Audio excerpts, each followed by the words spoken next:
So hi guys, welcome to my channel. So ఈ వీడియోలో నేను ఎలా ఐఆర్ఎఫ్సిలో 200% ప్లస్ రిటర్న్ జనరేట్ చేశానో డిస్కస్ చేసుకుందాం. అంతకన్నా ముందు మీరు కనుక నా ఛానల్ని ఫస్ట్ టైం చూస్తున్నట్టయితే సబ్స్క్రైబ్ చేసుకోండి. So coming to the topic, as యూజువల్గా నేను ఏదైనా కంపెనీలో ఇన్వెస్ట్ చేసేటప్పుడు 4 థింగ్స్ అనేవి చూసుకుంటా. Like profitability, market share, future plan and current operations.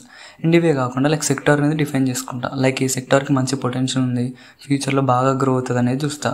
And ఇలా రీసెర్చ్ చేస్తున్న టైంలో నాకు రైల్వేస్ గురించి తెలిసింది.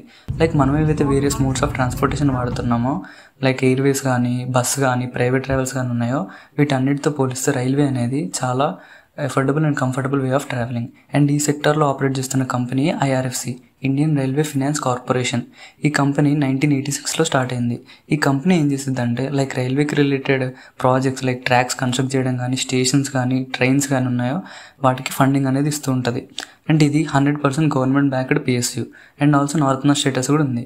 ఒకవేళ మీకు నవరత్న స్టేటస్ గురించి తెలియదు అంటే చెప్తా వినండి. లైక్ ఈ స్టేటస్ ఉండడం వల్ల ఏమవుతుందంటే లైక్ గవర్నమెంట్ నుంచి అప్రూవల్స్ కోసం వెయిట్ చేయాల్సిన అవసరం లేదు. ఫాస్ట్గా డెసిషన్ మేకింగ్ వీలే తీసేసుకొని ముందుకు వెళ్ళిపోవచ్చు. సో దీనివల్ల ఏమవుతుందంటే గ్రోత్ అనేది చాలా ఫాస్ట్గా ఉండిద్ది అండ్ డిలేస్ కూడా ఏముండవు. అండ్ ఎవ్రీ ఇయర్ ఈ కంపెనీకి ప్రాఫిట్స్ కానీ, రెవెన్యూ కానీ చూసుకున్నా చాలా కన్సిస్టెంట్గా చాలా మంచిగా గ్రో అవుతుంది. And also as compare to profit చూసుకున్నా లైక్ రైల్వేలో ఉన్న మీరు ఏ కంపెనీ లైక్ ఆర్వీఎన్ఎల్ కానీ, ఇర్కాన్ కానీ, లైక్ చాలా కంపెనీస్లో చూసుకున్నా దీని ప్రాఫిట్ అనేది చాలా ఎక్కువ.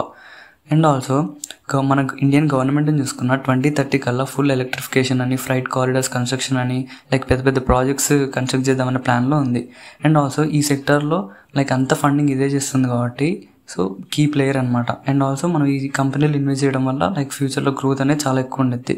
అండ్ ఆల్సో ఇంకోటి చూసుకున్నా లైక్ వందే భారత్ ఇప్పుడేమో 66 ఏమో ఉండొచ్చు, బట్ 2030 కల్లా నియర్లీ 800 వందే భారత్ని తీసుకొద్దామనే ప్లాన్లో ఉంది. సో ఇలా గవర్నమెంట్ ఇది కన్స్ట్రక్షన్ కానీ, ప్లాన్స్ కానీ ఇలా ఉన్నాయి కాబట్టి సో ఫ్యూచర్లో గ్రో అయ్యే ఛాన్సెస్ చాలా ఎక్కువగా ఉంటాయి. అండ్ మనం ఇంకోటి చూసుకున్నా లైక్ ఎర్లియర్ ప్రతి స్టేషన్లో 2 లైన్సే ఉండేవి అదర్ దాన్ జంక్షన్స్. బట్ ఇప్పుడు మనం చూసుకుంటే 3rd లైన్ అనేది ఒకటి కొత్త కన్స్ట్రక్ట్ చేస్తున్నారు. సో ఇలా లైన్స్ కన్స్ట్రక్ట్ చేస్తున్నారు, ట్రైన్స్ దింపుతున్నారు, కొత్త కొత్త కారిడార్స్ బిల్డ్ చేస్తున్నారు. సో ఇంత పొటెన్షియల్ ఉంది కాబట్టి ఇలాంటి కంపెనీలు ఇన్వెస్ట్ చేయడం వల్ల మనకు ఫ్యూచర్లో చాలా మంచిగా గ్రోత్ ఉండేది.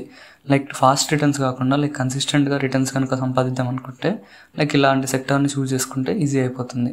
ఒకవేళ మీకు కనుక నా అనాలిసిస్ నచ్చినట్టయితే ఫాలో